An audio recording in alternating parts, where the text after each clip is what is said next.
I wanted to start my workbench with a solid core door. I went to Lowe's, they didn't have it. Home Depot, they didn't have it. So I ended up going to the Restore, and they had it. And I got this beauty.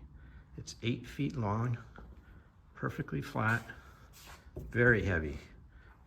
Probably weighs over 100 pounds. Has no cutouts. It's just what I wanted, and none of the big box stores had it. Anyway, I got this at a steal. You'll never believe how much I paid. That's it. $10. That was the price. $10 as is. And it's a beauty. So much better than plywood, so much stronger, so much flatter, and so much cheaper.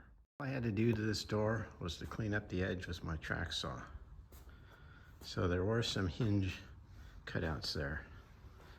Here's the side that I cut. Isn't that beautiful? Notice you really need a workbench to build a workbench. So that's why I just put that door on these sawhorses to make a temporary bench so I could build my ultimate bench. The wheels I'm going to use. I'll put the link on Amazon, but they're swivel and they have a wheel here, but the wheel is not engaged until you pump this little orange thing and lift it up. It's got a little built-in jack. So normally it rests on this solid base and not on the wheels. The wheels are just pumped down with this jack thing to when you want to move the table. Most people use a 4x4 in the corners of their table. And it seems strong, looks strong, but this is way stronger because I am not using the fasteners shear strength to hold the table, but I have a direct connection with this 2x4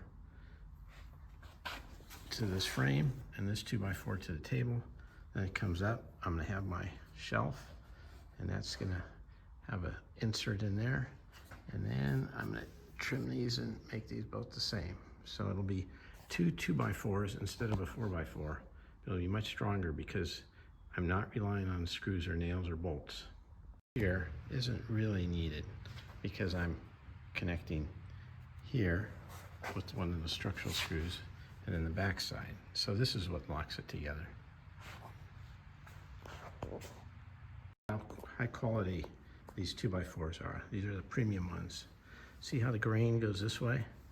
That means they're gonna be really straight. I'm tempted to use this cheaper 2x4 here, but I don't think I'll do it. See how the center goes this way, the smiley face? Not so good. This one could warp on me.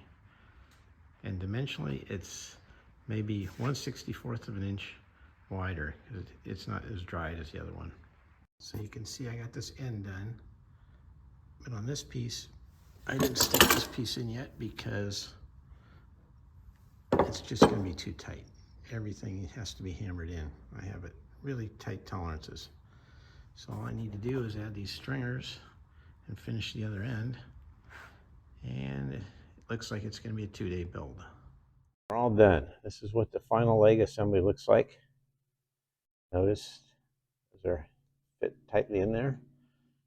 And then you have the wheel. We are all done.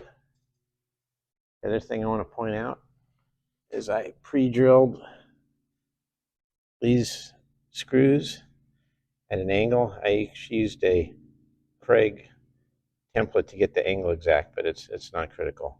And I have the bolts with the shoulder on it, so it won't split the wood like a normal screw might do. We are all ready to flip this top over. So all we have to do now is flip this top over and slide that over, because those together are very heavy. Ready?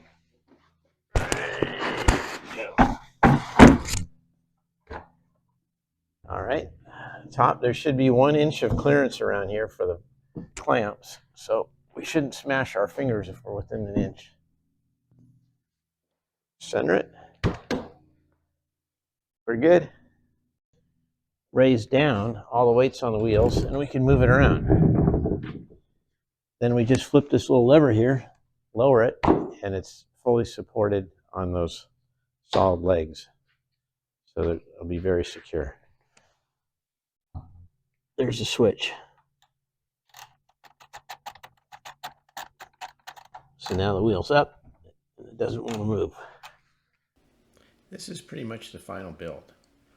I just added a shelf for me to set some tools that I'm using, and I added a little dowel at the end so I could hang my clamps so I could get to them fast.